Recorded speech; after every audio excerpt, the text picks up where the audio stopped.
ni iki wabwira abantu bakurikiye Iron TV kuri ubu butumwa bumva bakaba bumva ari nko kubayobya cyangwa bakumva wenda waravangiwe cyangwa se hari izindi nyungu zihishe inyuma yawe harazi ko nawe ushaka kubakurura ngo bajyane iwawe? Byanze bikunze hari ikintu ugomba kubona nka Babuloni niba wemera ko ibyanditswe byera byahumetswe n'Imana.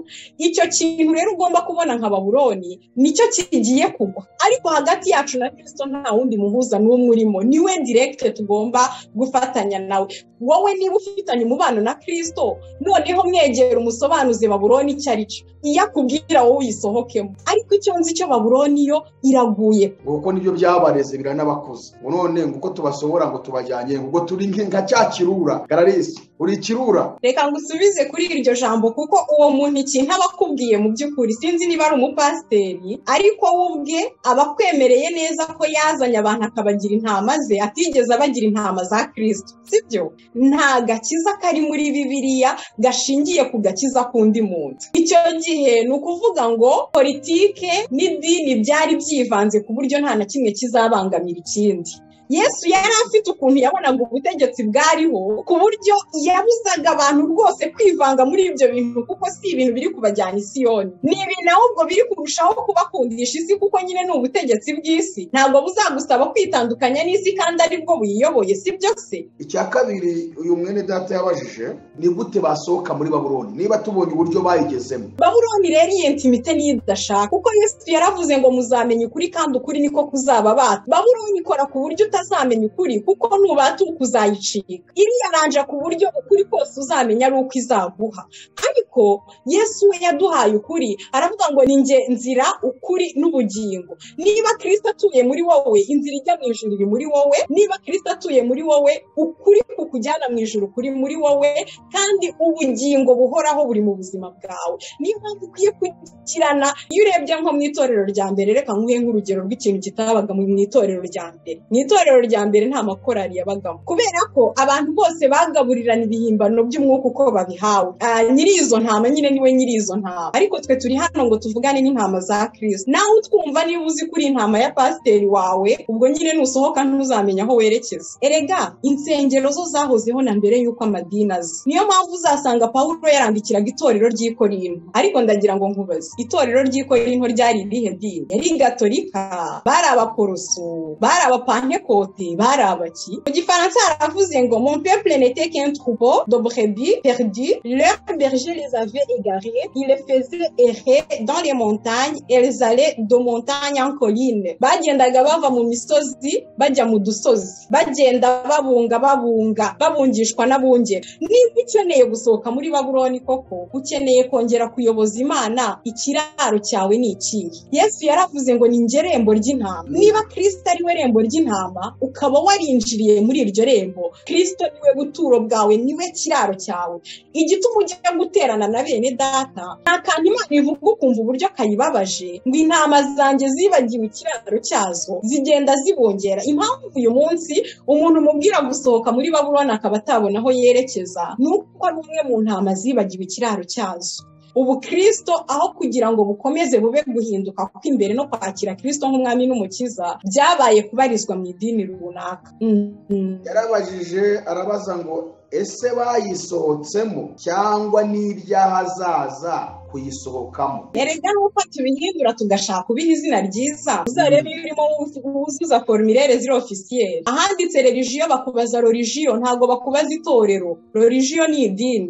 Bakubaza idini urimo, ukandika niba uri umuporoso, niba uri umukiharye, umupantekote, niba uri umuyehova, kandi bagakora ku buryo batagusigiramo akanya ko kwandika kuri umwigishwa wa Kristo gusa, kuko ugomba kugira idini byanze bikunze. Muri Babuloni ugomba kubona ahantu ba. Ese idini rishobora guhinduka itorero? Ese ubundi itorero rishobora kuba idini? Uko guterana kwera itorero ryateranaga kandi batagira amadini, batari idini ubwabo, uyu munsi twumva tutashobora ngo kuko hatari idini. Uko guterana kwera kwagiye. Ese birashoboka ko dusohotse muri Babuloni twagaruka ku mizi y'ijambo ry'Imana n'uburyo itorero rya mbere ryabagaho?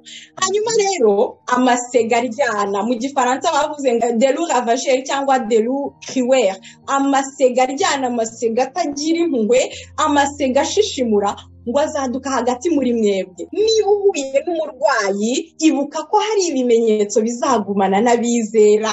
Niba uhuye n'umuntu ufite ikibazo runaka kandi uzi ko Kristo akibasha, ibuka yuko hari ibimenyetso bizagumana n'abizera. Niba idini ryaragushyizemo ko pasiteri wawe ari uzasengera abarwayi bagakira, gusohoka muri Babuloni bwa mbere ni uguhindura iyo myumvire.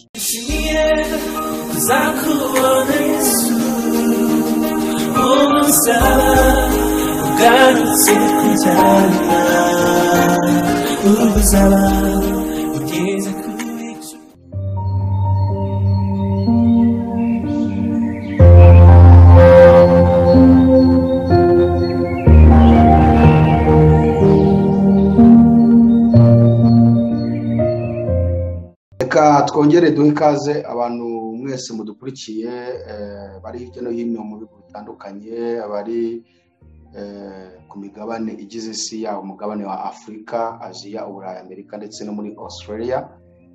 Turabasuhuje mugira amahoro y'Imana kandi tunejejwe cyane mu mutima wacu uburyo mufata umwanya wanyu mugakurikira ibiganiro bitambuka kuri Iron TV, ishakiro ry'ubutumwa bwiza bw'ami bw'Imana.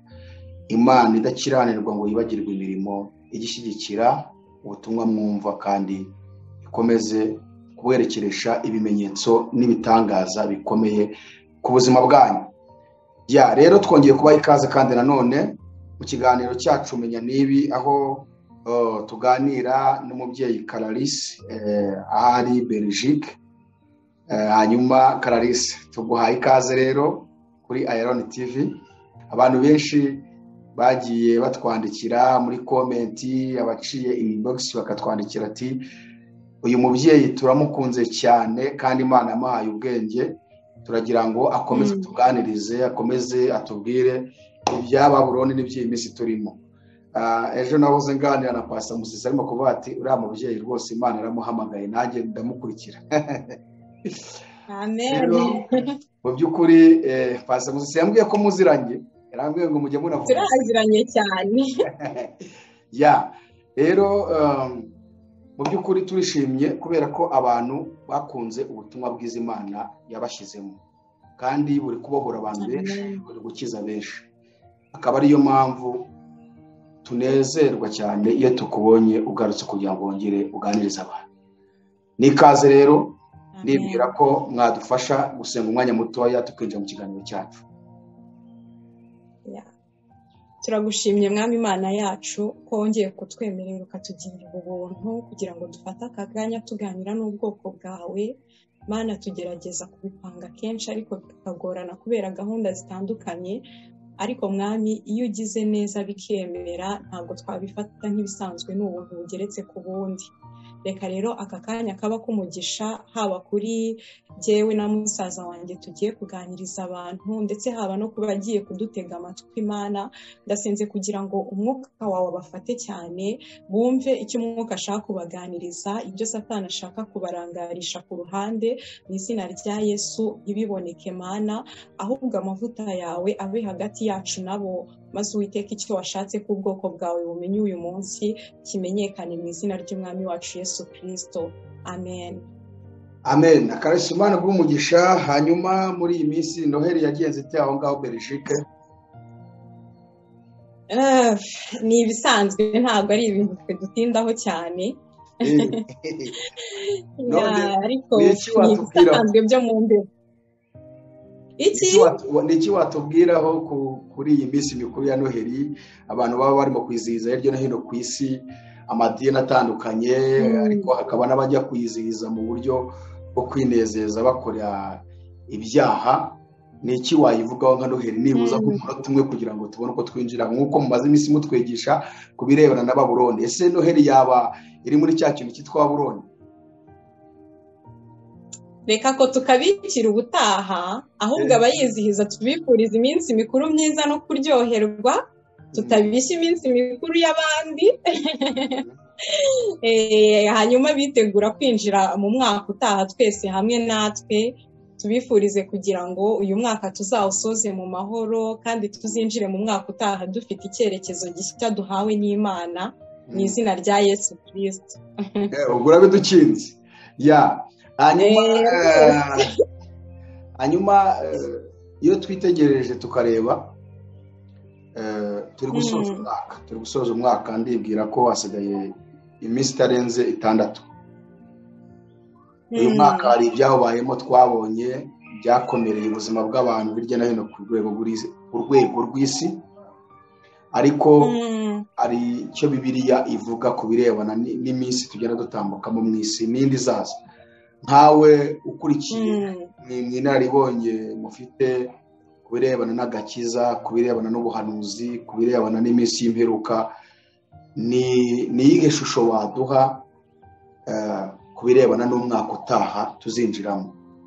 Ese umwaka utaha hari ibyiza mu ruhande rw'umubiri n'umwuka, hari ibibi? N'iki watubwiraho gatoya? Icyo navuga ku mwaka utaha, Imana ishimwe ko dusenga Uwiteka Imana umukuru nyir'ibihe, ari we Mana yacu. Rero ntabwo dukwiye gukangwa n'ibikomeye biri imbere, gusa nanone ntabwo twahisha ko mu bigaragara bisa naho ya myaka isanzwe yari imenyerewe yasigaye inyuma yacu. Ubu ngubu tugeze muri bya bihe noneho umuntu wese agiye kubona ko isi yo irimo ishirana no kwifuza kwayo.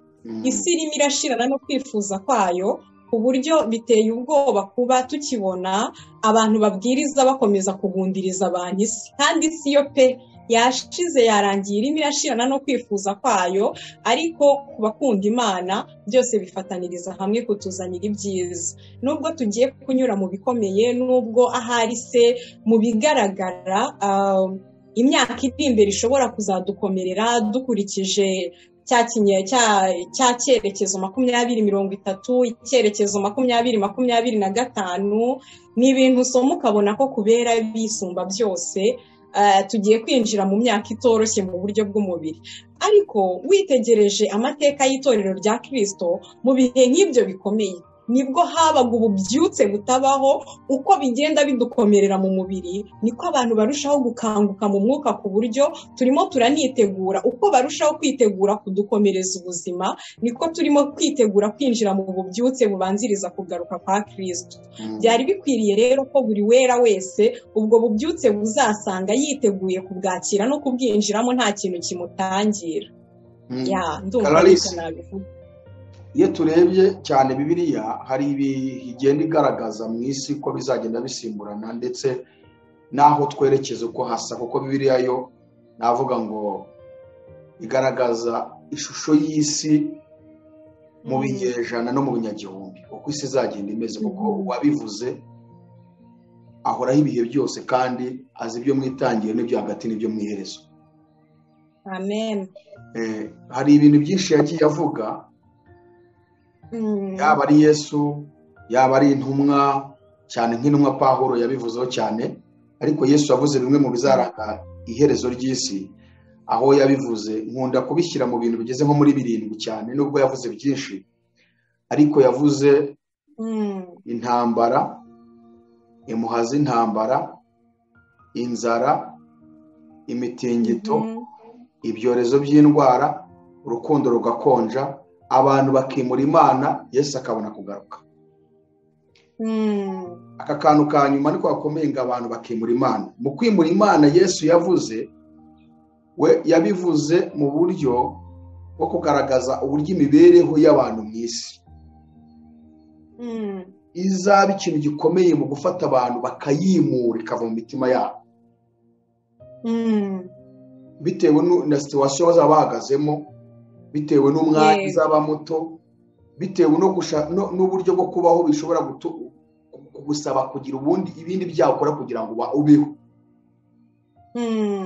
Pawulo we rero yabivuze muri ubu buryo mu rwandiko yandikiye Timoteyo ibice 3:2 umurongo wa 1 kugeza ku 5, we yavuze ngo menye ko minsi imperuka hazaza ibihe birushya, kuko abantu bazabikunda, bakunda impiya, birarira, bibona, batukana, batumvira ababyeyi babo, indashima, batarabera, badakundana, babo batuzura, babeshyana, batirinda, bagira urugomo, bagambana, ari ibyigenge, bikakaza, ngo bakunda ibanezeza aho gukunda Imana, bafite ishusho yo kwera ariko bakana imbaraga zabo. Ibi bintu byose ngo ni ibyo mu minsi y'imperuka. Hari naho mu rwandiko rwa mbere ibice 4 n'umurongo wa 1 mu rwandiko rwa Timoteyo yamwandikiye, yavuze ngo umwuka aravuga ati mu bihe bizaza bamwe bazaba bave mu byizero bite ku myuka iyobya inyigisho z'abadayimoni ngo bayobejwe n'uburyarya bw'abigisha b'abanyabinyoma bafite inkovu z'ibyaha mu mitima yabo nk'iz'ubushye. None Clarisse, hari akantu wari uvuze uravuga uti hari ububyutse twiteguye bugomba kubaho mbere y'uko Yesu agaruka, ariko none Bibiliya irongera ikatwereka ahubwo ko abantu bazimura Imana bitewe n'imibereho, abantu bakabura umwanya, abantu imibereho yabo ikabasaba ko bakora ibibi kugira ngo babanze kubaho. Ibi bintu wabiduhuriza ute n'ubwo bubyutse uvuze ukurikije n'aya madini umaze kutwereka? Amadini, abayobozi benshi b'amadini y'isi biyunze n'ubutegetsi bw'isi ku buryo hari ibintu byinshi bari gukora biturutse ku mabwiriza bahawe na ya sisiteme, bakayazana mu bakristo ku buryo umwanya wo gushaka Imana abakristo nabo basohoka bafite confusion ku bintu bumviye mu nsi. Urabihuza ute n'ubwo bubyutse tubwiye bugomba kubaho mbere y'uko Yesu agaruka? Ikintu cyo kwimura Imana rero ni ikintu kizaba mu buryo rusange, niba kitaranabaye sinzi niba kitaraba, kuko iyo witegereje aho bigeze ubona no mu nsengero no mu madini ntago ubona Imana isa n'iyimuwe harimitswe ibindi tutazi ibyo ari byo. Ariko niwitegereza neza mu mateka y'ijambo ry'Imana ntago Imana igikorana na majority. Buriya nituvuga n'ububyutse ujye mu mateka y'ububyutse bwabayeho, Imana ntiyigeze ikorana na majority cyangwa umubare munini w'abantu. Buri gihe Imana itangirana n'umuntu umwe cyangwa babiri cyangwa bangahe. Ku bwa Kristo yatangiranye n'abagabo 12, umwe yari amaze kubavamo basigaye ari 11, batora uwo kumusimbura. Ariko ku munsi wa Pentekote, mu gihe bagabo bahoranaga ubwoba bazi ko bazabica kuko umwami wabo bamwishe, ku munsi wa Pentekote ubwo bubyutse bwaramanutse ku buryo 3,000 byihaniye aho munsi ya cya cyumba, ngo ni mu cyumba cyo hejuru, bo buzuriye umwuka mu cyumba cyo hejuru, abaturage b'isi yose. Buriya rero dufite Imana inafite uburyo ikora butangaje. Yari yaranje Pentekote yayo iba mu gihe cya Pentekote y'Abayuda, mu gihe Abayuda batuye amahanga yose bo mu ndimi zose bavuye imihanda yose baje aho ngaho, kugira ngo noneho bumve ubutumwa nabo babusubize mu mahanga y'iwabo, bagende bavuga bati ibyo tubonye i Yerusalemu nuko byari bimeze. None se igihe Eliya yicaga abahanuzi ba Bayali ntiyari umwe wenyine? Akageraho akagira ngo ni nawe rudori wenyine usigaye, kuko yabonaga Yezebeli yarentimiza abantu ku buryo nta muntu utinyuka kuvuga ko Bayali idakwiriye gusengwa, Bayali idakwiriye gupfukamirwa. Ariko Eliya akimara kubica arimo ahunga afite ubwoba, nibwo Imana yamuhishuriye ko ikibikiye ibindi 7,000. Muri uko kwimura Imana rero muri rusange abantu bose basa n'abimuye Imana, ariko igihe cy'ububyutse tuzatangara.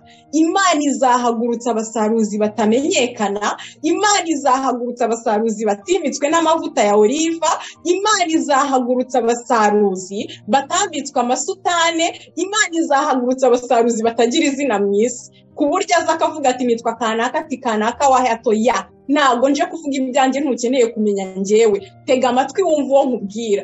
Kandi Pawulo hari amagambo yavuze akomeye, aravuga ngo Kristo ntago yampaye amagambo gusa, abo nibo bahanuzi Imana igiye guhagurutsa abantu iha amagambo, ikabaha imirimo, ikabaha no gukora ibitangaza, ku buryo Kristo azagaragarira mu buryo yigaragarijemo hano. Ariko kandi ayo magambo azaba ari ayo guhamya Kristo mu buryo bw'umwihariko, kuko n'abimuye Imana nabo bafite ibitangaza. Ariko iyo bamaze gukora bya bitangaza, wumva amagambo abasohokamo, ukumva ni amagambo yo kwihimbaza ubwayo, ntabwo ari yo guhimbaza umwuka w'Imana utanga gukora ibitangaza. Kubera ko niba mwibuka za nyamaswa dukunda kuvugaho ebyiri zo mu Byahishuwe 13, badusobanurira neza uburyo inyamaswa ya mbere yahaye inyamaswa ya kabiri ubushobozi bwo gukora imirimo n'ibitangaza n'ibintu birenze, ku buryo abantu babibona bakavuga ati dore Imana hano hantu. Ba bantu bakijijwe bishakira ibitangaza, uraza waracitse ukuguru akarambikaho ikiganza ku kamera bareba, bagahita bavuga ati nta rusengero ndabonamo iki gitangaza. ariko izo mbaraga ari gukoresha kugira ngo umenye aho zituruka birasaba gutega amatwi amagambo ari kuvuga, kubera ko iriya nyamaswa ifite amahembe nk'ay'umwana w'intama, ariko iyo ivuze nibwo umenya ko ari ikiyoka, ngo iyo ivuze ivuga nk'ikiyoka. Niyo mpamvu dukwiye kwirinda cyane ibyo twumva no kwiga kwanariza ibyo twumva twifashishije ijambo ry'Imana. Dawidi niwe wavuze ngo nabikiye ijambo ryawe mu mutima wanjye kugira ngo ntagucumuraho.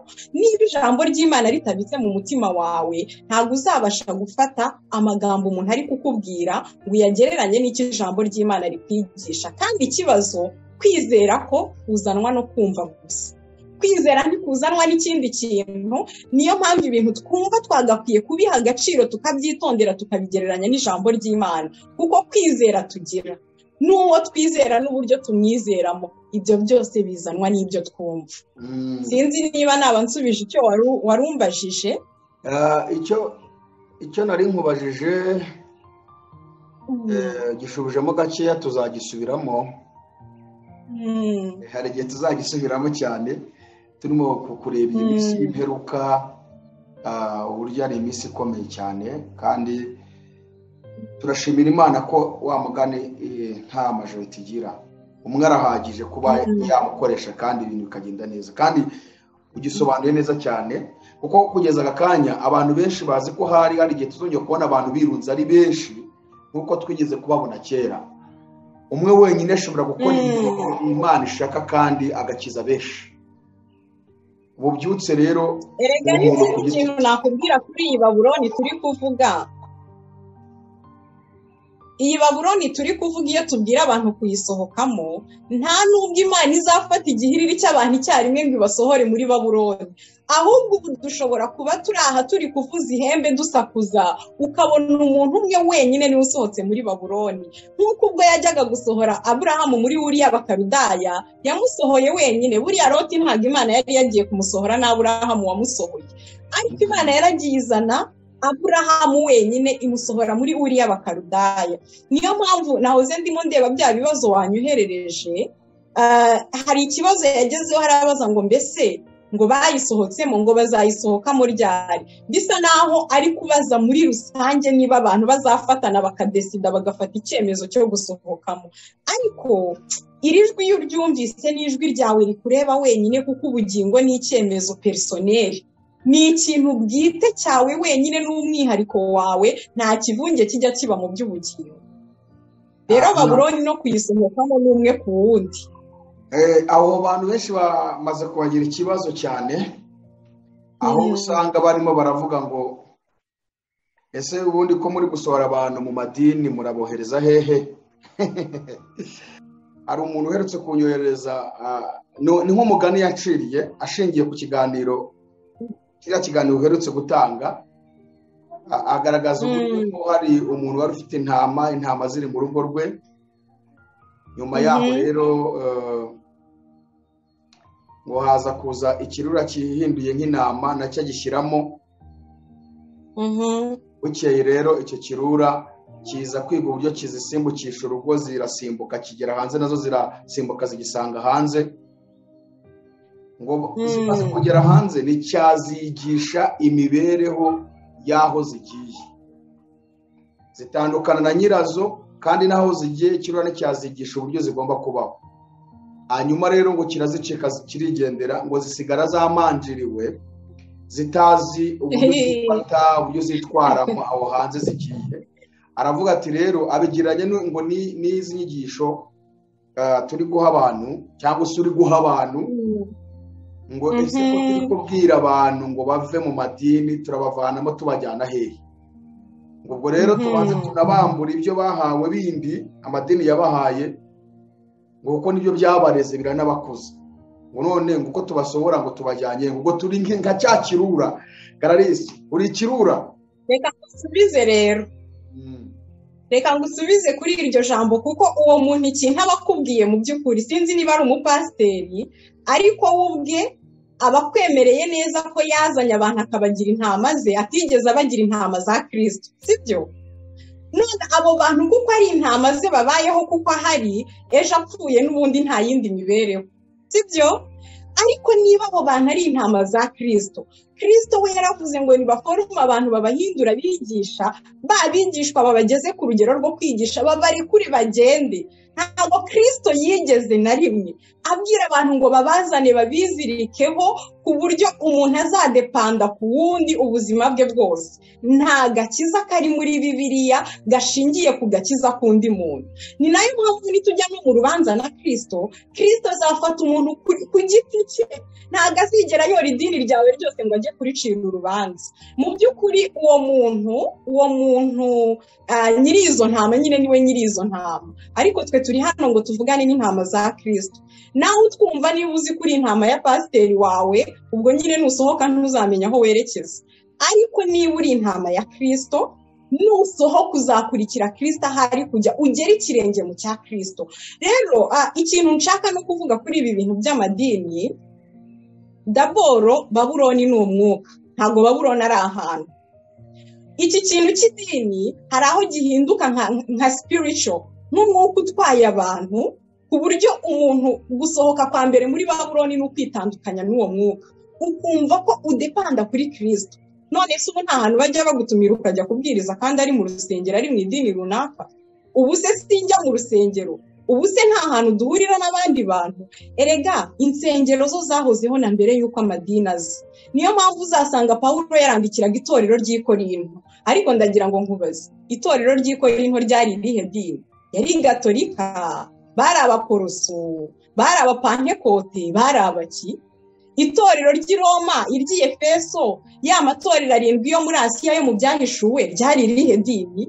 Bariya bose nta dini nari musangamo, kuko bo bari bafatanye na wa mutwe wa Kristo, batemera no kwitandukanya. Ndetse uyu mwuka w'amadini ndagira ngo nkubwire ko nta nubwo ari inzaduka. Na Pawulo agihari, uyu mwuka washatse kuza, aragenda arabwiriza, akiva ahantu mwene se Apolo nawe araza arahabwiriza, agitirimuka batangira kwigabanyamo ibice, kuko amadini ni ikintu cyiza gikura intama ku mutwe, cyangwa gikura ingingo ku mutwe ari wo Kristo, gishaka kuzomeka ku kindi kintu, ku wundi muntu se.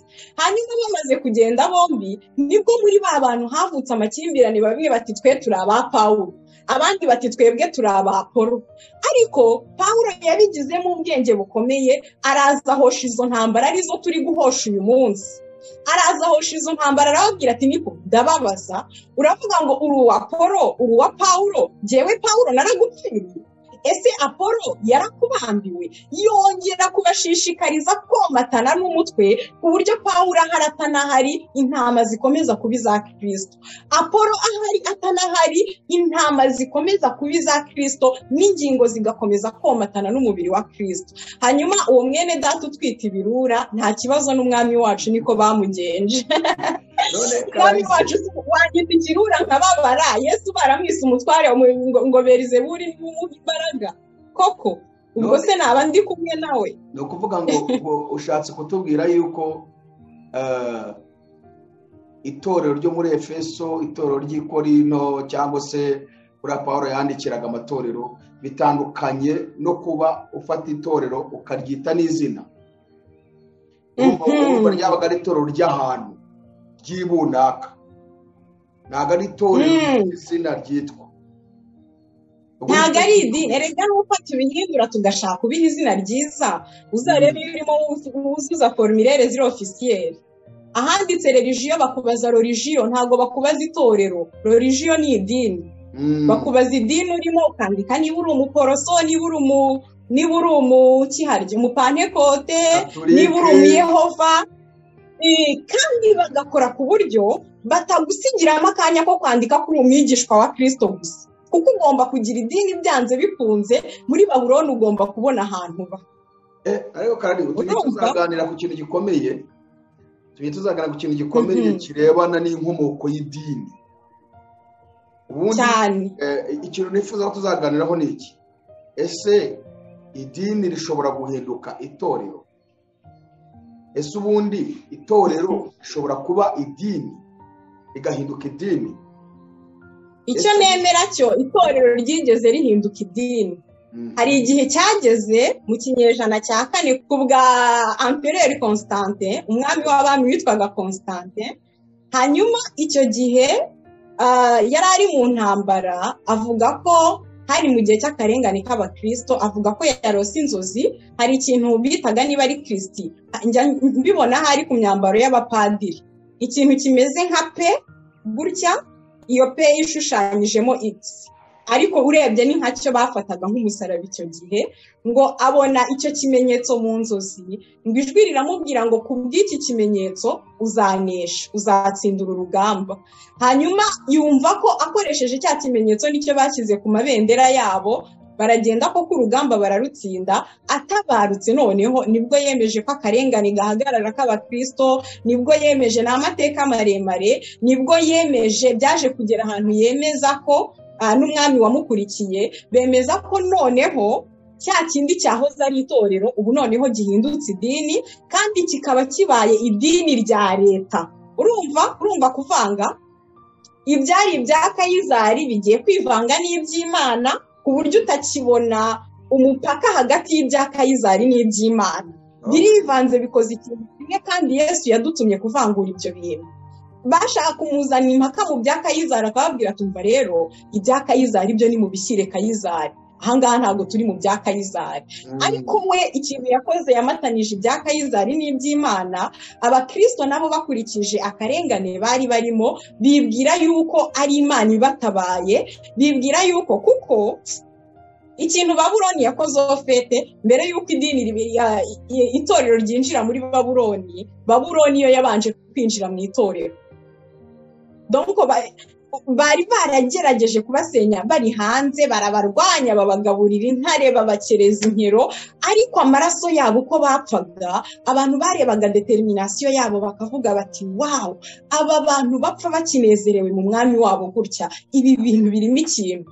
Uko barushagaho kubarenganya niko agakiza karushagaho kwaguka, niko noneho bya bintu byaturikaga, abantu benshi bagakizwa, babona ntibazabanesha batyo. Bagira bate noneho bajya gukora ikintu Pawulo yari yarabahanuriye. Sinzi niba ufite Bibiliya, njye mfite y'Igifaransa hano, ushobora kudusomera ikintu Pawulo yasize abahanuriye mu Byakozwe n'Intumwa 20. Ubwo ndaba ndi no gusubiza cya kibazo wa muntu yatubajije ngo Babuloni bayinjiyemo ryari. Ndane gato, ntabwo turinjira mu bibazo ngo bisubire. Ngaho nsomera aho hantu, nitugera mu bibazo ndagisubiza nkoresheje iri jambo. Ibibazo byacu turabijyamo twitonze, mwene data yabajije. Hera ku murongo wa 25 ugere kuri 31. Byakozwe n'Intumwa 20:25 haravuga ngo, none dore nzi yuko mutazongera kumbona abo nanyuzemo mwese mbabwiriza iby'ubwami bw'Imana. Bituma mbahamiriza uyu munsi yuko amaraso ya bose atandiho, kuko ntikenze mbabwira ibyo Imana yagambiriye byose. Mwirinde ubwanyu, murinde n'umukumbi wose Umwuka Wera yabashyiriyeho kuba abarinzi, kugira ngo murakire itorero ry'Imana ryo yaguze amaraso yayo. Nzi yuko nimara kuvaho amasega aryana azabinjiramo ntababarire umukumbi, kandi muri mwe ubwanyu hazaduka abantu bavugira ibigoramye, kugira ngo bakururire abigishwa inyuma yabo. Nuko rero mube maso, mwibuke yuko namaze imyaka 3 ndahwema ku manywa na nijoro guhugura umuntu wese muri mwe ndira. Naho ngaho ugarukira 31. Urabona ikintu Pawulo yari yarabahanuriye mbere yuko agenda. Yarabahanuriye iri ryari itorero ry'Efeso yabwiraga arimo arisezera, kuko yari azi ko umwami Imana yari yaramweretse ko atazongera kubonana n'abo bantu bose yari yaranyuzemo abwiriza. Arangije Imana imushyira ku mutima guhugura aba bantu bwa nyuma, ariko muri bo harimo imihamagaro yose, harimo n'abashumba, kuko nitugera ku itorero tuzareba imikorere y'itorero rya mbere. Nabonye ikintu ibi bintu bikunda kugarura, mbese tuzateranira he, tuzagira gute? Abikorinto barateranaga, ariko ntibateranaga ari kiliziya cyangwa ari abaporoso cyangwa ari abaki, ari Efeso, abahehe bose. Itorero rya Kristo ryahozeho mbere y'uko idini ribaho, kandi iryo torero ni naryo Kristo yabwiye ngo uko mubona wa munsi urushaho kubegera aba ariko mubwiza guterana kwera. Tuzarebe kuri uko guterana kwera bavugaga hano muri Bibiliya. Uko guterana kwera iri torero ryateranaga kandi batagira amadini, batari idini ubwabo, uyu munsi twumva tutashobora ngo kuko hatari idini. Uko guterana kwera kwagiye. Ese birashoboka ko dusohotse muri Babuloni twagaruka ku mizi y'ijambo ry'Imana n'uburyo itorero rya mbere ryabagaho? Hanyuma rero arababwira ati nzi neza yuko nimara kubakurwamo amasega aryana, mu gifaransa bavuze ngo de loup ravageur cyangwa de loup crieur, amasega aryana, amasega atagira impuhwe, amasega ashishimura, ngo azaduka hagati muri mwebwe, ngo kandi dore icyo azaba agamije ni ukwikururira abigishwa. Ntabwo ari ukukururira abigishwa kuri Kristo, oya, ni ukwikururira abigishwa babiyereke nk'abantu badasanzwe, babiyereke nk'abantu bakoreshwa n'Imana bidasanzwe, n'iki Imana ibakoresheje ntibagarurire icyubahiro Imana, ahubwo aho kugira ngo babwire abantu. Yesu buriya hari ikintu yabwiye abigishwa gikomeye, yarababwiye ngo erega mwitangazwa n'ibindi gukora, kubera yuko nimunyizera muzakora n'ibibirenze. Ariko ayo masega aryanayo, iyo asengeye umuntu urwaye agakira, ahita akubwira ati mugende muhamagara abarwayi bose baze hano turasenga abantu bagakira, aho kugira ngo babigishe ko ibimenyetso bizagendana n'abizera ari ibingibi. Kandi abo bizera si abapasiteri, si abavugabutumwa, si abahanuzi, oya, ni abizera. Impano yawe iyo ari yo yose n'umuhamagaro wawe uwo ari wo wose, hari ibimenyetso bizagendana n'abizera. Wenda nagufasha ahubwo ako kantu uvuze ko wenda nkunganiye, nta nubwo Yesu yavuze ngo bizagendana, ahubwo yavuze ngo bizagumana n'abizera. Si pasiteri, si apotere, komeza. N'abizera. Ese wizera Kristo? Niba uhuye n'umurwayi, ibuka ko hari ibimenyetso bizagumana n'abizera. Niba uhuye n'umuntu ufite ikibazo runaka kandi uzi ko Kristo akibasha, ibuka yuko hari ibimenyetso bizagumana n'abizera. Wifata telefone ushaka nimero y'umuhanuzi ngo ufate. Rero nk'uwizera, ibimenyetso bizagumana n'abizera biri kumwe nawe, sibyo ra? Rero niba uhuye n'umuntu ufite ikibazo gishobora gukemurwa na kimwe muri bya bimenyetso bizagumana n'abizera, niba koko wizera, waravutse ubwa kabiri, ubayeho mu kwezwa nk'uko ijambo ry'Imana ribidusaba ngo abezwa barusheho kwezwa, uwo muntu nawe ibyo bimenyetso biri kumwe nawe.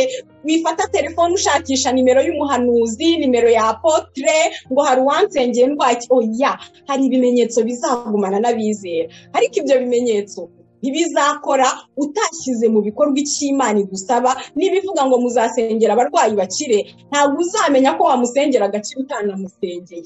Niba idini ryaragushyizemo ko pasiteri wawe ari uzasengera abarwayi bagakira, gusohoka muri Babuloni bwa mbere ni uguhindura iyo myumvire.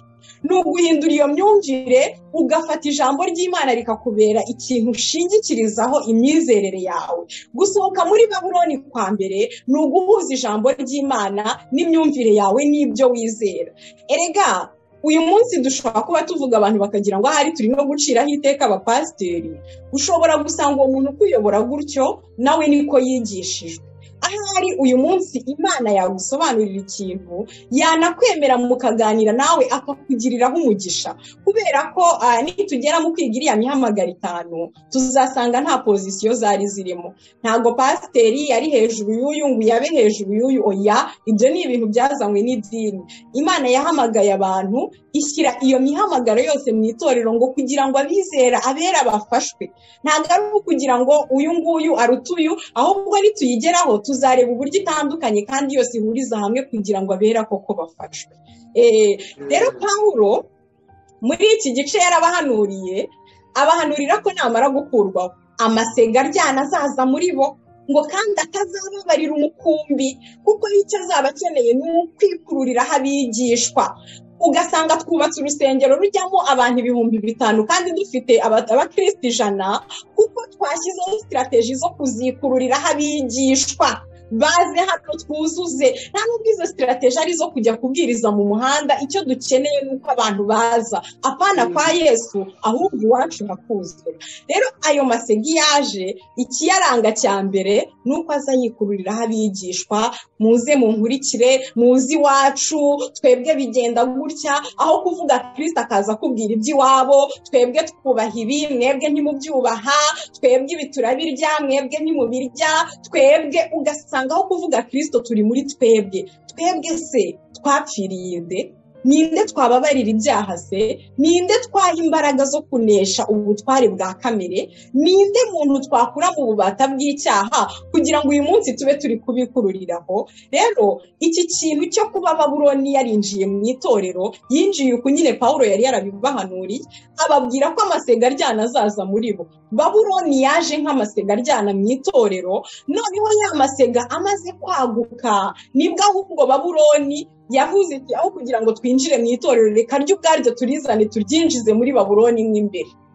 Aribyo nakubwiraga tuzagarukaho wavuze biriya nyine byo kwa Empereur Constantin, byabaye ibintu bibi cyane ku itorero, ariko icyo gihe urebesheje amaso y'umubiri kari agahenge nanone kuri ryo, kuko bari bari mu karengane gakomeye.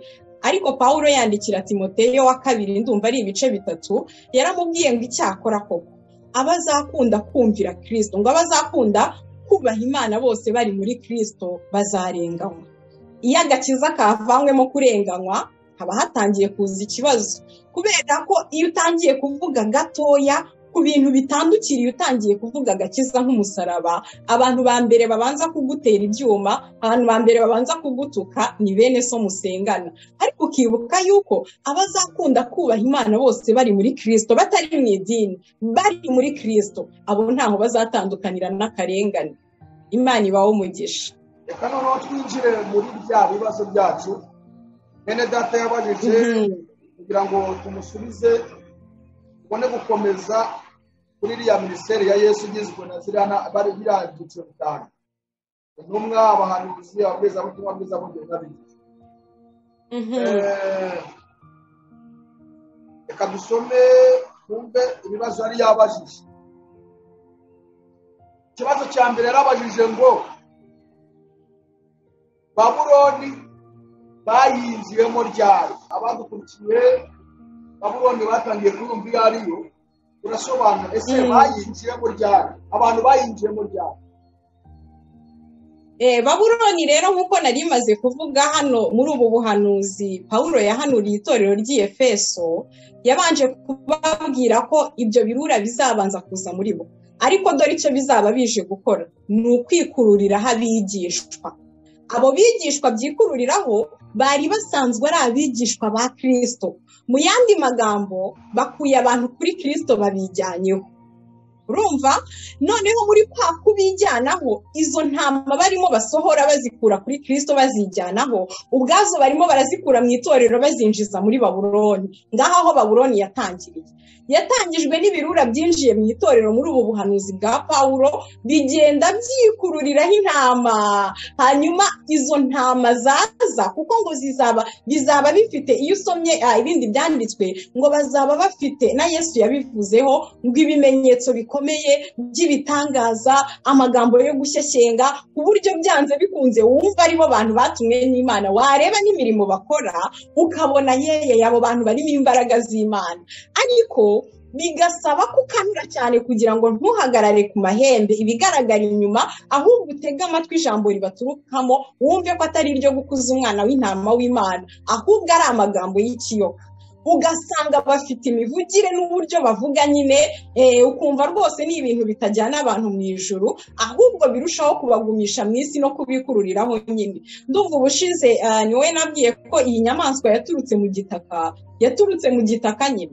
Iyo iri bikurura abantu bakurura ibajyana aho yaturutse, ntibakurura ibajyana isi yo naho turi kugana, ibakurura ibajyana mu mamodoka y'aho yaturutse, mu mazu y'aho yaturutse, nyine ibintu byose biri hano ku gitaka nibyo ibakurura ibashyira.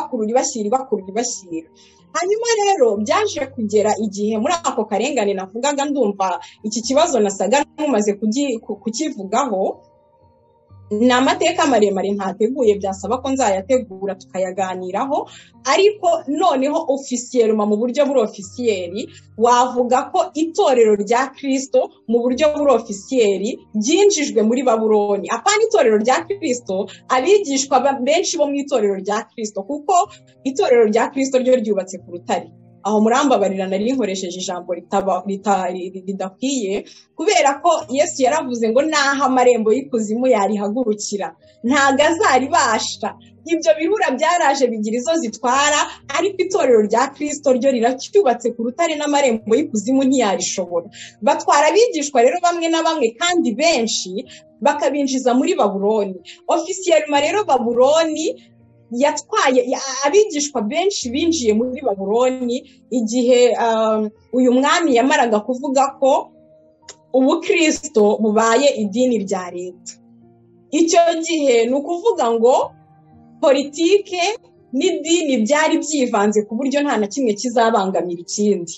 Kandi Pawulo yandikira Abaroma yarababwiye ngo ntimukishushanye n'ab'iki gihe. Ibyo bintu benshi babikunda nyine bavuga ku myambarire, ku biki ibintu nk'ibyo, uburyo umuntu asa inyuma. Ariko iyo witegereje Pawulo yababwiraga sisiteme y'icyo gihe yari iriho y'Abaroma, yababwiraga kutishushanya, kutikonforma. Iryo jambo risa n'iritabaho mu Kinyarwanda, kutikonforma cyangwa kutisanisha n'iyo sisiteme, ngo ahubwo bahinduke rwose. Kubwira Umuroma guhinduka Uburoma bukamushiramo, ntiyiyumve ko ari ikitabashwa kuko ari Umuroma, ubutware butwaye isi yose. Oya, arababwira ati ahubwo muhinduke rwose mugize umutima mushya. Kwari uguhinduka ko mu mutima mw'imbere, bakagira umutima mushya, bakitandukanya na sisiteme yari bayoboye mu mitima yabo, kubera ko dutuye mu isi ariko tutari abayo, niko Bibiliya itubwira. Ni ukuvuga ngo twitandukanya n'isi ariko tuyituyemo. Nicyo kintu yakundaga kubwira Abaroma atsindagira ati nubwo muri Abaroma muramenye mutavanga Uburoma n'Ubukristo, nimubanze muhinduke rwose, mugire umutima mushya, ubundi mumenye icyo Imana ishaka aricyo cyiza gishimwa kandi gitunganye rwose. Hanyuma rero icyo gihe bari babakuye muri icyo cyanditswe no muri izo mpuguro za Pawulo, babinjiza ahubwo mu guhuza imyizerere na politike, ku buryo icyo politike izakora cyose. Buriya hari ikiganiro mperutse gukurikira, ntabwo nagikurikiye, nasomye titire ngira ngo nacyo gishobora kuba cyaranyuze kuri Ayaroni, ntabwo donc sinagikomantaho kuko sinagikurikiye. Ariko iyo titire yaravugaga, niba yaravugaga ngo Yesu ntabwo yigeze avuguruza ubutegetsi bwariho, ibintu nk'ibyo ngibyo, ni nka titire nasomye. Hanyuma ariko Yesu nkimara gusoma iyo titire nahise nibuka igihe abafarisayo bajyaga kubwira Yesu ngo nagende, ngo nava aho hantu, ngo kubera ko ngo Herode ashaka kumwica. Uzi ukuntu Yesu yabasubije? Yarabatumye, ndumva ari muri Luka 26, ngo mugende mumbwirire iyo ngunzu muti. Aratuma ku mwami nyir'igihugu ngo mugende mumbwirire iyo ngunzu ngo ndakora imirimo uyu munsi n'ejo. Ngira ngo yarimo akiza abarwayi, agira ati ndabikora uyu munsi n'ejo, ejo bundi rwose nzagenda. Yesu yari afite ukuntu yabonaga ubutegetsi bwariho, ku buryo yabuzaga abantu rwose kwivanga muri ibyo bintu, kuko si ibintu biri kubajyana i Siyoni, ni ibintu ahubwo biri kurushaho kubakundisha isi, kuko nyine ni ubutegetsi bw'isi. Ntabwo buzagusaba kwitandukanya n'isi kandi aribwo buyiyoboye, si byo se? Rero nyine igihe idini wavuga ngo itorero cyangwa abigishwa benshi bagiye muri Babuloni, ni igihe idini na politike byari bivanzwe ku buryo nta kizavuguruza ikindi. Cya kindi Yesu yahangaraga akavuga ati mumbwirire iyo ngunzu ngo, ahubwo kigasigara. Ni ukuvuga ngo ntabwo yari atutse Herode ngo ni ingunzu, yari avuze umwuka w'ubugunzu uri muri we, yari avuze umwuka w'ubugunzu uturuka i Roma. Kuko igihe yabwiraga Petero ngo mva inyuma Satani, ntabwo yari abwiye Petero ko ari Satani, yari avuze umwuka uri kuvugira muri Petero muri ako kanya, kuko Petero yari umwigishwa yakundaga pe, kandi yari umwigishwa yavuzeho amagambo akomeye. Ariko muri ako kanya yumvise amagambo amuvuyeho, ntitukajye dukora amarigame. Yesu ntiyatutse Herode, Yesu yabonye umwuka uri gukorera muri Herode icyo gihe, umwuka w'ubwami bwa Roma bwari buriho muri icyo gihe. Atuma ati mumbwirire iyo ngunzu ngo, natwe rero abamwizera twagakwiye kumva ko atari kutwemerera kwivanga n'uwo mwuka w'ubugunzu kandi n'uwo utuye muri twebwe. hanyuma Clarisse,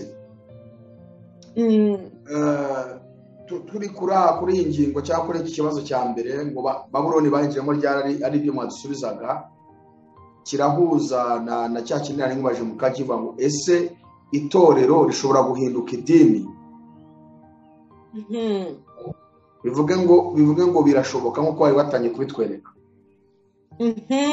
donko njyewe nizera ntashidikanya ko itorero rya Kristo ryubatse ku rutare, naho amarembo y'ikuzimu yahaguruka ntazarishobora.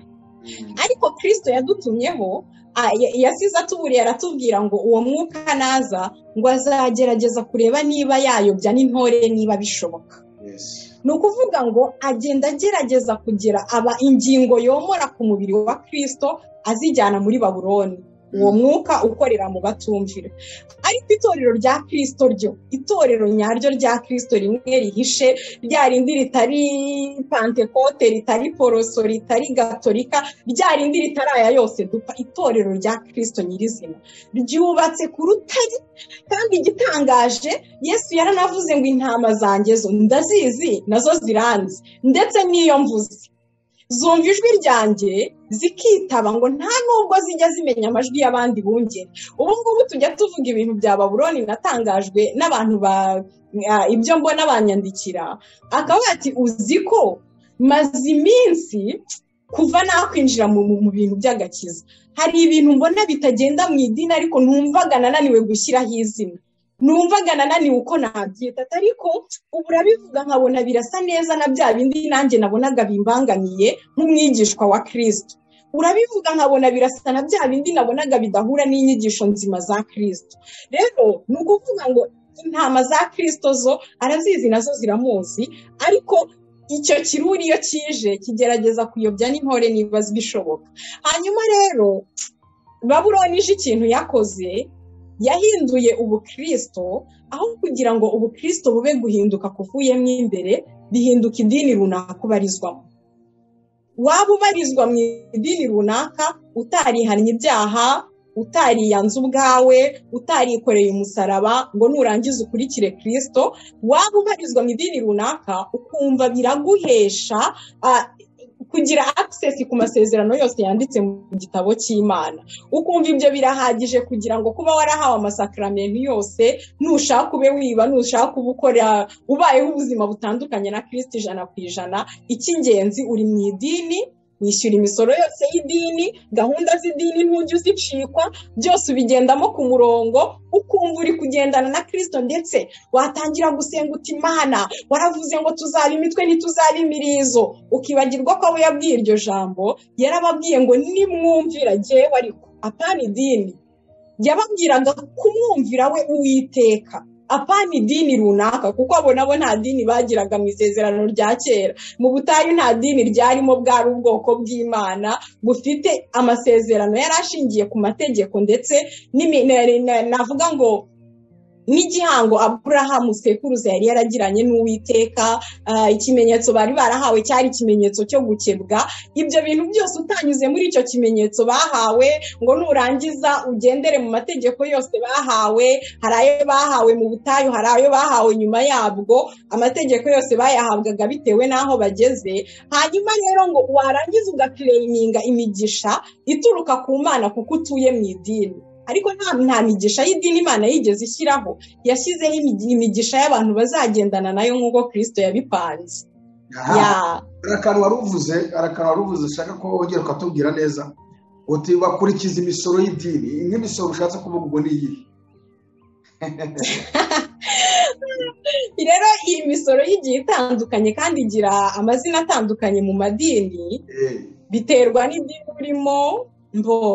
hari babyita gute, ubu hari umusoro uzatangwa muri uku kwa mbere witwa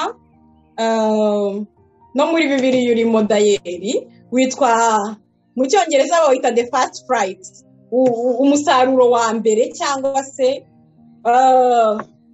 imbuto za mbere. ni ukuvuga ngo muri iryo dini ryo umuganura voilà. Donc iyo misoro igenda yitwa amazina atandukanye bitewe n'idini. Nakubwiraga ko hari nk'idini rimwe nzirigira icyitwa umuganura nyine. Umuganura ni ukuvuga ngo ni umushahara wa mbere w'ukwezi kwa mbere k'umwaka. Ubu muri uku kwa mbere barayatanga yose, si moitié, si icya kabiri, si icya cumi, umuganura wose ugomba kuwujyana. Noneho rero umuganura batanga muwujyana mu rusengero rwanyu, ariko urwo rusengero ntirwemerewe kuwukoresha, ahubwo bose barawohereza ku cyicaro gikuru aho uwashinze iryo dini ari. Ubwo nyine abaririmo baryumvise ngira ngo, ariko ni ibintu bimaze kwera, biri henshi cyane ibyo by'umuganura bigezweho. Ubwo n'abatari barabimenye ndabibabwiye, namwe mukomeze rwose muyabake. twikomereze mu misoro. Iyo misoro iri mu mazina atandukanye, ku buryo hari n'ibindi numvise iyo bigeze hagati mu mwaka ugomba guhesha umugisha amezi 6 asigaye. Mbese ni byinshi cyane. Hari ibyo bya 10 ya mafaranga bakubarira bati turabizi uhembwaye nayo ugomba kutuzanira yabyanze bikunze, bityo sinzi niba ariko warubajije. Iyi misoro tuzayigarukamo nayo tuyivuge neza, usibye ko dushaka guhera ku musoro wa mbere witwa icya 10. Uzambwira niba ari umusoro, menye niba nawe ari umusoro cyangwa se niba ari itegeko ry'Imana, ari ikintu kigomba gukorwa byanga byakunda. Hanyuma twari tugeze ku icya mbere icyo wasobanuraga. Icya kabiri uyu mwene data yabajije ni iki ngiki kigira kiti bayisohokamo bate, cyangwa se ni gute basohoka muri Babuloni niba tubonye uburyo bayigezemo. Wenda birashoboka ko bayikinyemo ari itorero, kandi itorero tuvuga ari naryo nakunze kukubaza, ni itorero rirokari, itorero ry'akarere, nk'uko ujya kumva aha kuko hano mu karere kamwe cyangwa se bamwe bashobora kuba bakiri itorero rya Kristo bakirijwe neza, ahandi bo baramaze gupfa. Aba bantu batumve neza, ntabwo ari itorero ryose muri rusange rya Kristo ryari ryo mu ibanga. Turavuga itorero bashobora gupfa hamwe abandi ari bazima. Ubwo tubonye ko bishoboka ko abantu bashobora kwinjira mu itorero ari rizima rikazahinduka Babuloni. Yabajije ngo none se bayisohokamo bate? Ndagira ngo mvuge iki. Babuloni icya mbere ni umwuka wa Babuloni. Ntabwo Babuloni ari ahantu runaka ngo icyicaro cya Babuloni kiraha. Babuloni nk'umwuka, ikintu cya mbere ukeneye ni ukubanza guhambuka kuri uwo mwuka wa Babuloni. Gusohoka muri Babuloni kwa mbere ni ukwitandukanya n'igitugu cya Babuloni, n'uwo mwuka wa Babuloni ugutwaza igitugu, ukakubuza kwishakira ukuri kw'ijambo ry'Imana no kuba wabaza umwuka, kubera ko aho Babuloni igeze, Bibiliya yatwigishije neza ko abayoborwa n'umwuka ari bo bana b'Imana, ariko Babuloni yo ishaka kuba ari iguha amategeko ngenderwaho. Ishaka kuza ni nko kwinjira mu mubano w'umugabo n'umugore, ugatangira kujya utegeka buri wese uko abaho, ntubareke bo ubwabo ngo bapange imibanire yabo.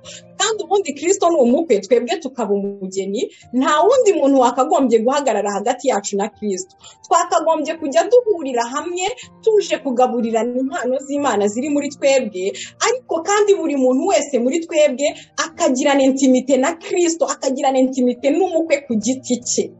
Babuloni rero iyi intimite niyo idashaka, kuko Yesu yaravuze ngo muzamenya ukuri kandi ukuri niko kuzaba batura. Babuloni ikora ku buryo utazamenya ukuri, kuko nubatura ukuzayicika. Iriya aranja ku buryo ukuri kose uzamenya ari uko izaguha. Ariko Yesu we yaduhaye ukuri, aravuga ngo ninjye nzira, ukuri n'ubugingo. Niba Kristo atuye muri wowe, inzira ijya mu ijuru iri muri wowe. Niba Kristo atuye muri wowe, ukuri kukujyana mu ijuru kuri muri wowe, kandi ubugingo buhoraho buri mu buzima bwawe. Niyo mpamvu ukwiye kugirana intimite nabuze ukuntu nayivuga mu Kinyarwanda, umubano wihariye na Kristo, mugafatana mukomatana, hanyuma ahubwo bwa buryo ukura muri Kristo twahura nk'iteraniro tukaba tuje utubwira uko Yesu yakuryoheye, nanjye mvuga uburyo Yesu andyoheye, nawe buri wese, kugira ngo impano zacu zigaburirane. Nicyo twaziherewe. Ariko Babuloni iyo tuyigezemo ikora structure ku buryo buri muntu wese agomba kubona aho yibona. Ntago iyo urebye nko mu itorero rya mbere, reka nguhe nk'urugero rw'ikintu kitabaga mu itorero rya mbere. mu itorero rya mbere nta makorari yabagamo, kubera ko abantu bose bagaburirana ibihimbano by'umwuka uko babihawe. Mu itorero ryo mu isezerano rya kera habagamo bene Kora bahimbaga amazaburi, habagamo ba Dawidi, abo ngabo. Ariko wibuke bariya abantu umwuka w'Imana yabazagaho, ntabwo umwuka w'Imana yari atuye muri bo. Icyo nicyo kintu dutandukaniyeho na bariya bantu. Uyu munsi nanjye sinzi kuririmba neza, ndabizi nanjye ko ntabizi, ariko ngira gutya ndyamye nibereye mu bihe byiza nkarota umuntu ari kunyigisha indirimbo, cyangwa nkarota nyoboye ndimo mpimbaza nkabyuka n'indirimbo iyo ndirimbo, ku buryo uturirimbo twinshi njya mbyukana n'abana banjye baratuzi. Nyine tuba ari utuntu tugufi tw'umuntu utazi kuririmba, ariko nanjye mba nahawe icyo gihimbano, ariko sinshobora guhabwa ubwo burenganzira bwo kugitanga kuko ntari muri korari, ntari worship leader. Urabona uburyo hagiye hiyubakamo ibintu by'ibikuta tuzanamo n'imihamagaro itarimo. Nk'ubu hari umuntu ushobora kukubwira ati njyewe narahamagawe ndi protokole, nta pasiteri wahita ntamutwaje Bibiliya. Mwene da, ubu koko Yesu yagiye ku musaraba ngo uzatware Bibiliya ya pasiteri, ajya avaho ujye hariya utwaye Bibiliya, kuzageza igihe uzagera mu ijuru uzahagera umubwira ngo natwaye Bibiliya? None isi ko yadutumye guhindurira abantu bose kuba bigishwa, uwo muhamagaro witwa ngo iki muri Bibiliya wo gutwara Bibiliya? Ko umuhamagaro w'ubuprotokole witwa ngo iki muri Bibiliya? Umuhamagaro hari n'ahandi nigeze kujya bo bagiraga icyo bitaga akeye, habagaho abantu bashinzwe guseka. Wumva ahantu Babuloni tugejeje, kwinjira muri iyo departement y'abantu bashinzwe kwakira abantu babasekera, mwagombaga kuri ikintu nakwita nka ntuza y'ubwiza. Ntabwo ari mu Rwanda, ariko aho icyo gihe nari ndi Kampala, mwagombaga kugenda muri departement ibishinzwe mwese mukabanza bakareba uko museka, bakareba ko inseko yawe yurura imitima, bakabona kukwemera muri iyo departement. Kandi iryo ngo ni itorero ry'umwuka, s'iltopre, ni itorero ry'umwuka, ngo niryo hishurirwa barihawe n'umwuka. Ibyo bintu rero byose urabireba ukavuga uti ibi birarenze pe.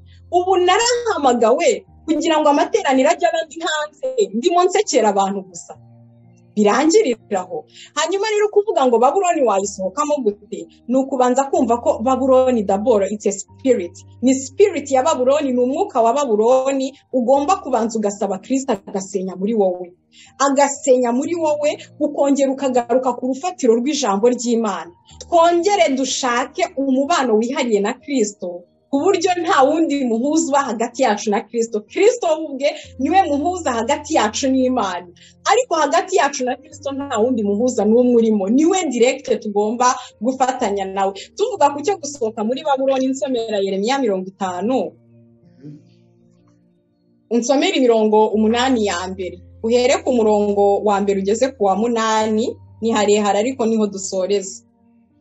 Reka dusome. Haratubwiye ngo ijambo ry'Uwiteka yavuze kuri Babuloni no ku gihugu cy'Abakarudaya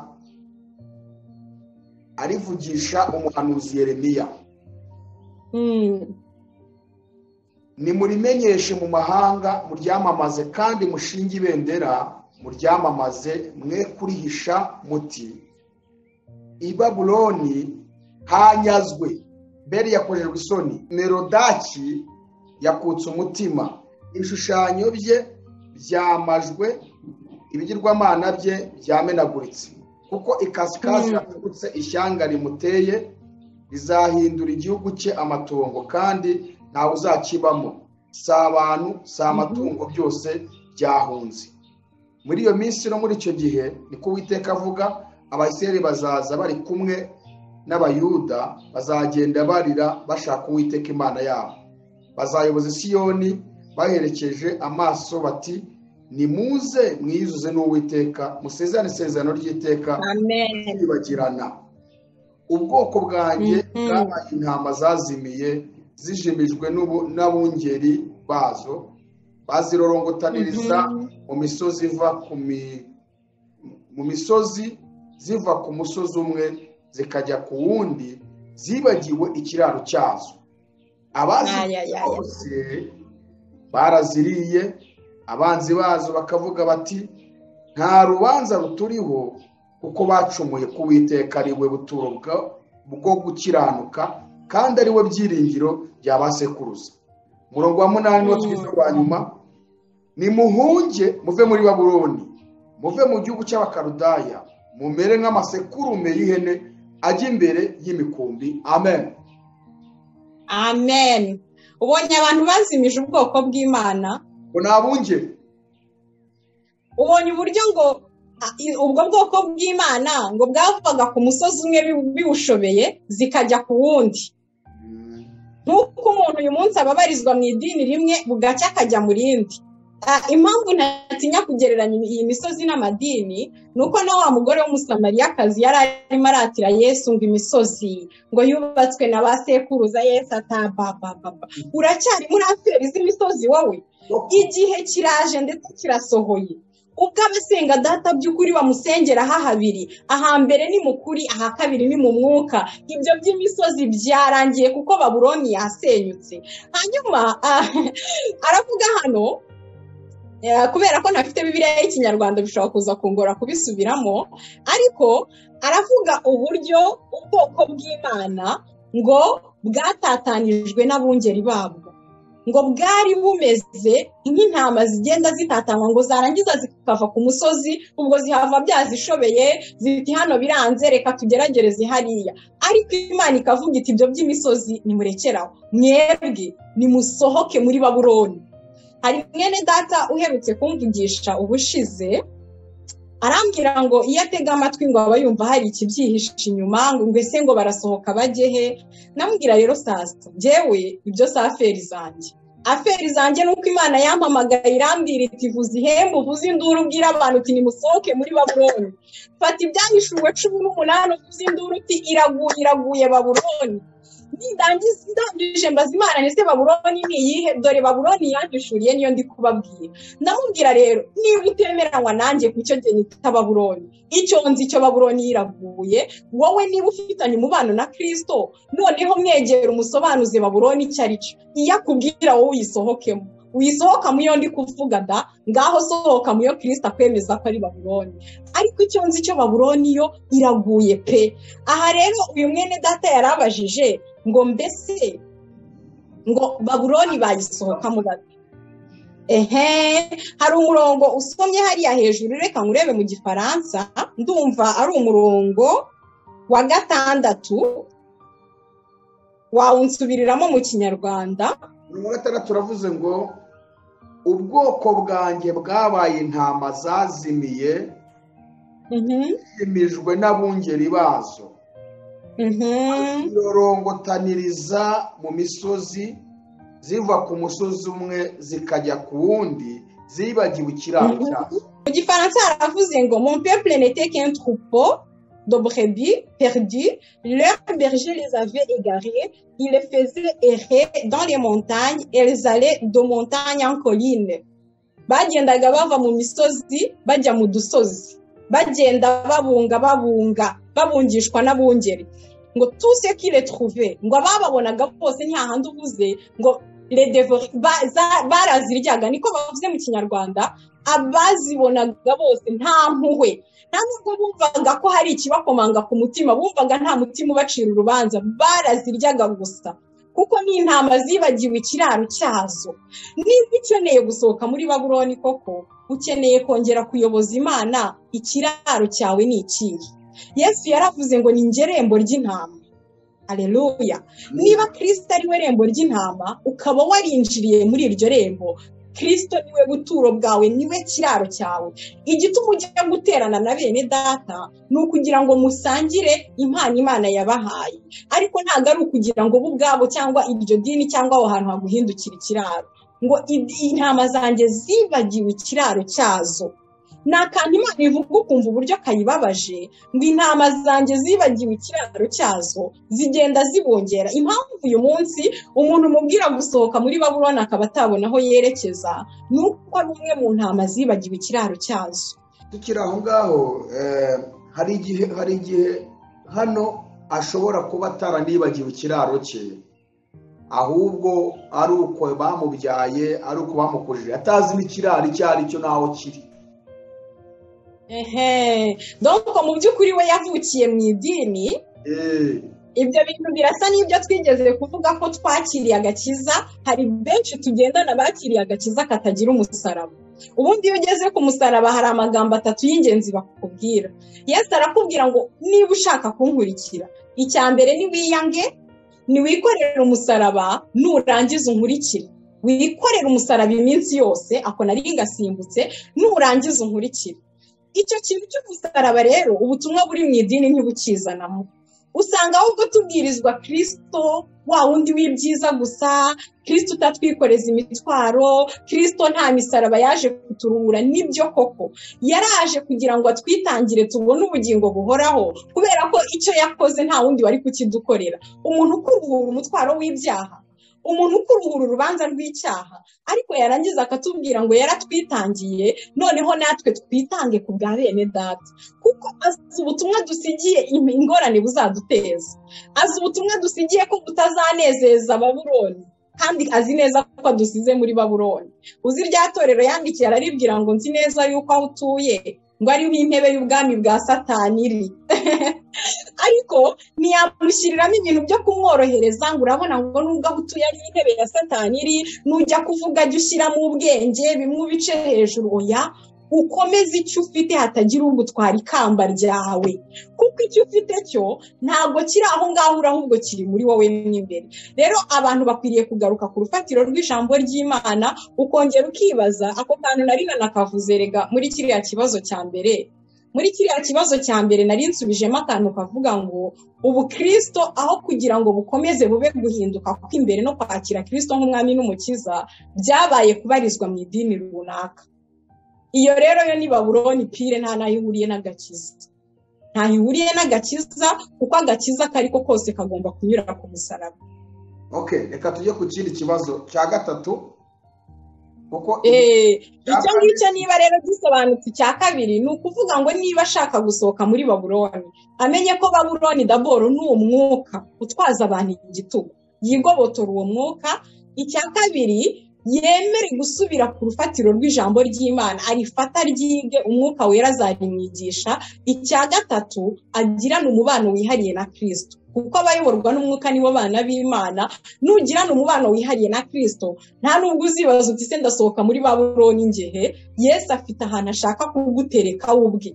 Ntabwo wabwiye kubwira abantu gusohora muri Babuloni, rega nta nubwo dusohoramo twese atwerekeza hamwe. Hari abari basohora mu bungu bagiye kohereza muri Aziya kuvuga ubutumwa bwiza kuko bari baziritsemo. Hari abari masohora amagiye kohereza muri aya moko yo muri Afurika kubwiriza ubutumwa bwiza, kuko mbere yuko agaruka ubu butumwa bwiza bw'ubwami buzabwirizwa amahanga yose. Akeneye rero ko abamwemeye babuje abanyeganyega. Nugenda ugafatana na Kristo, ntabwo uzibaza uti ninsohoka muri Babuloni nderekeza. Mwemerere gusa urebe ngo arakujyana aho agomba kukujyana. Aha, ikibazo cya gatatu. Yarabajije arabaza ngo ese bayisohotsemo cyangwa n'ibyahazaza kuyisohokamo. Washatse kuvuga ngo ese iyo Babuloni bamaze kuyisohokamo cyangwa hari ikindi gihe kihari kizaza bazayisohokamo giteganyijwe gihari kitari ubu ngubu? Ikintu nasubiza kuri icyo kibazo nuko daboro twemeranywe ko hari n'abantu batigeze bayinjiramo. Mu mubiri wa Kristo hari abantu batigeze binjira muri Babuloni pe, bakomeje kugarida amakanzu yabo ari ayera. Kandi abo bantu igitangaje, dushobora no kuba dusengana mu nsengero zacu, tukaba dusengana muri aya madini dusengeramo, ariko bo ubwabo nta rutabi na ruto umwuka wa Babuloni bafiteho, habe na gato. Iyo bigeze aho babwira no pasiteri baramubwira bati no. Iyo bigeze aho bamubwira bati ibi bintu nta mana ibirimo simbijyamo, baramubwira bati pasiteri turakubahura umushumba, ariko ibi ngibi Kristo ntiyatuma mbyinjiramo. Uwo ni umuntu aho yaba ari hose, kuko no mu isi turahatuye rega. Yesu ntiyaduhaye agakiza ngo adukure mu isi n'ubwo isi yanduye, no mu isi turahatuye. Uwo ni wa muntu aho ari hose yiteguye kuyoborwa na Kristo, niyo byasaba ko hasiga ubuzima, niyo byasaba ko hakanira umuyoboye aramuhakanira, ariko agakomeza akagirana umubano mwiza na Kristo. Rero twemeranywe ko iyo Babuloni hari abantu batayinjiyemo, hari abantu batayihagazemo na gato. Kuko nitureba ibi bintu by'agakiza tujye twibukiranya ko ari ibintu by'umwuka. Mu buryo bw'umwuka ushobora kuba usengana n'umuntu utuye i Babuloni watuye i Siyoni, rwose adatuye i Babuloni na gato pe. Hanyuma rero ikijyanye no kuyisohokamo ngo mbese bayisohotsemo, ahangaha ndashaka kuvuga ko urugendo rw'agakiza ni urugendo rw'umuntu ku giti cye, ntabayirimo.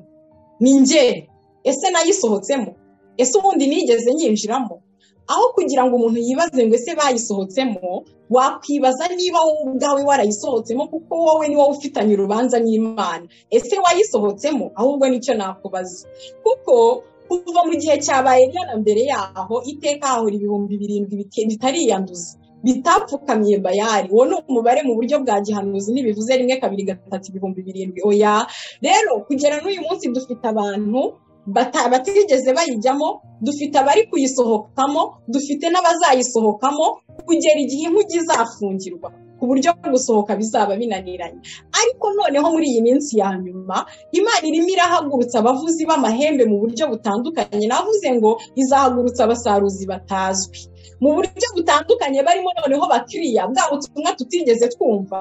Nanjye Imana itangira kumpa message nagize ubwoba, ndavuga mani ibi bintu ko nta muntu ndumva bibwiriza, nta muntu uvuga ngo abantu nibasohoke muri Babuloni. Ubu se nzabivugane? Ngize Imana rero, Imana itangiye kuguha ikintu, igenda igutinyura mu buryo bwayo. Ubu Imana igiye guhagurutsa abantu tutazi, wumve barimo bakiriye ikintu kimwe gusa ngo sohoka muri Babuloni, sohoka muri Babuloni, bwa butumwa tutigeze kumva. Uko ubwo butumwa buzumvikana rero, kuko twemeranywe ko hari n'abana bavukiye muri aya madini batazi ubuzima bwo hanze ya Babuloni. Uko ubwo butumwa buzarushaho kuvugwa, kuko kwizera kuzanwa no kumva, abazabwizera bazegera Kristo bamubaze uko bigenda iyo umuntu atari muri Babuloni, bamubaze aho berekeza iyo umuntu atari muri Babuloni.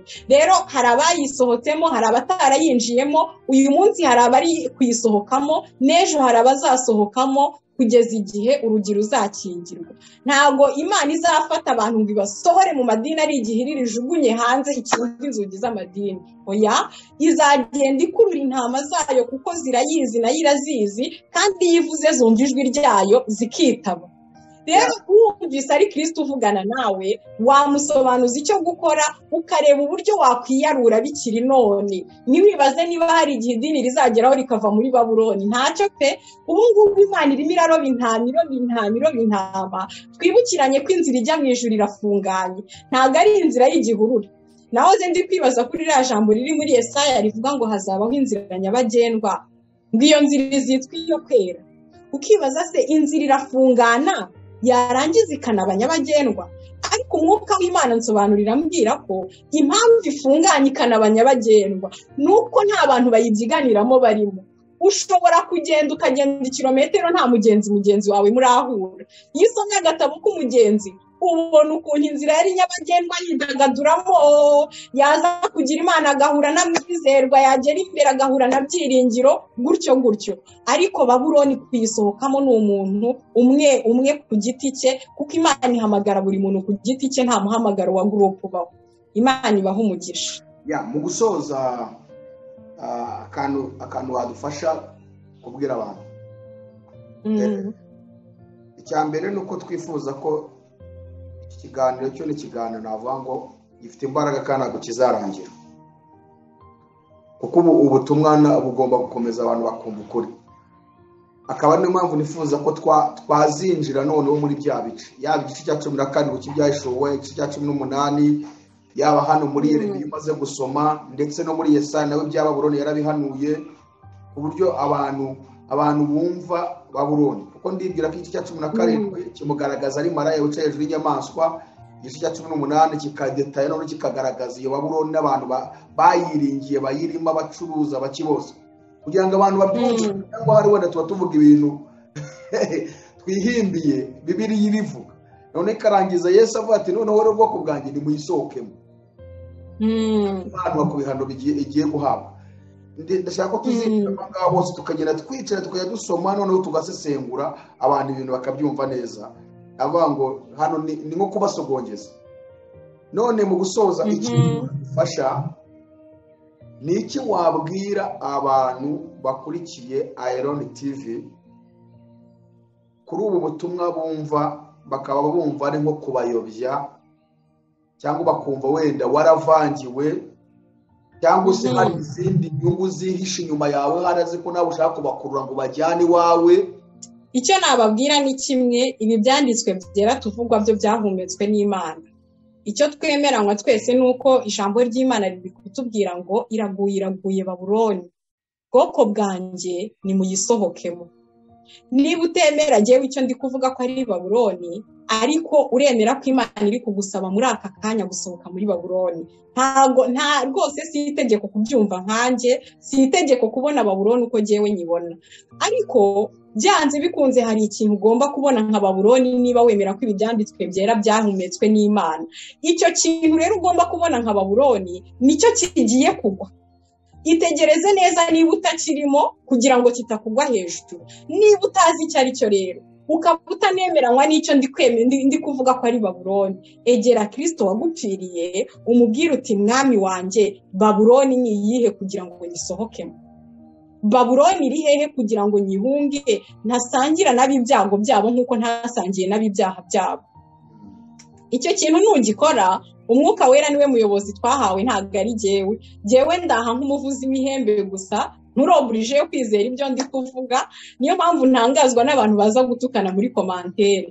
Niba utemera ibyo ndi kuvuga, urantukira iki? Wakwikomereje cyangwa wasabye Imana ihishurirwa ryawe ikaguha ihishurirwa kuri Babuloni, ukaza nawe ukatwigisha Babuloni Imana yaguhishuriye ko twakijijwe tukava mu bintu nk'ibyo byo gutukana ko nabyo atari ibyera. Niba utemeranywa nanjye ni uburenganzira bwawe, ariko niba ukeneye kwemeranywa n'Umwuka w'Imana utuye muri wowe, we mubaza uti Babuloni igiye kugwa ni iyihe kugira ngo njyewe nyisohokemo? Kandi n'ukuri Umwuka w'Imana ni umwizerwa pe, nuyimubaza arayikwereka. Babuloni ndimo yenda ushobora kuba atari yo urimo, njyewe y'Imana yanyeretse ishobora kuba ariyo ndimo atari yo urimo.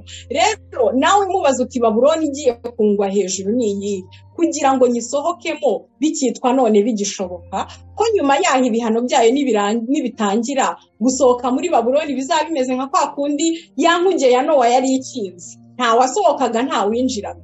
Ubu Imana iri kukwingingira kugira ngo usohoke muri Babuloni. Niba rero bishoboka, sobanuza iyo Babuloni yari yo kugutemeranwa niyo Clarisse avuga, maze uyisohokemo kubw'ubuntu bw'Imana yacu. Imana iduhane umugisha. Turamushimiye Clarisse, Imana igumugisha. Hanyuma kubera ko iki kiganiro nyine ari amaseries, tuzavuga byinshi cyane kandi abantu bazagenda bamenya ukuri kuzuye kwa nyako. Na Yesu bamwise Beelzebuli, umutware w'abadayimoni. Bajya bavuga ngo ntawe uneza rubanda, kandi buriya ubwira ngo wumva ntavunika. Rero icyo navuga mu gusoza nuko wadufasha tugasenga kugira ngo Imana iyo ikomeze gushyigikira ubu butumwa bwiza no kumvisha abantu ikirimo iravuga muri iyi minsi ya nyuma y'imperuka. Kuko umuntu twebwe abantu, ariko Umwuka w'Imana ashyigikira ubutumwa kandi buri wese akumva icyo warushatse kuvuga.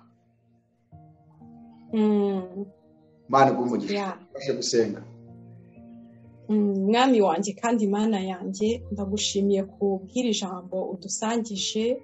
Ndasengera buri matwi yose na buri mutima wose wakiriye iri jambo kugira ngo ntabe ubwenge bw'umuntu bujya kuryenterpreta, ahubwo Umwuka wawe asobanurire buri muntu Papa. Igitumye uhagurutsa abantu muri iyi minsi ni ukugira ngo hatagira urimbuka. Mwami wanjye, ndasenze kugira ngo mwene data wese ukurikiye iri jambo umusobanurire Babuloni akwiriye gusohokamo, umusobanurire uburyo yayisohokamo, umusobanurire uko yabigenza.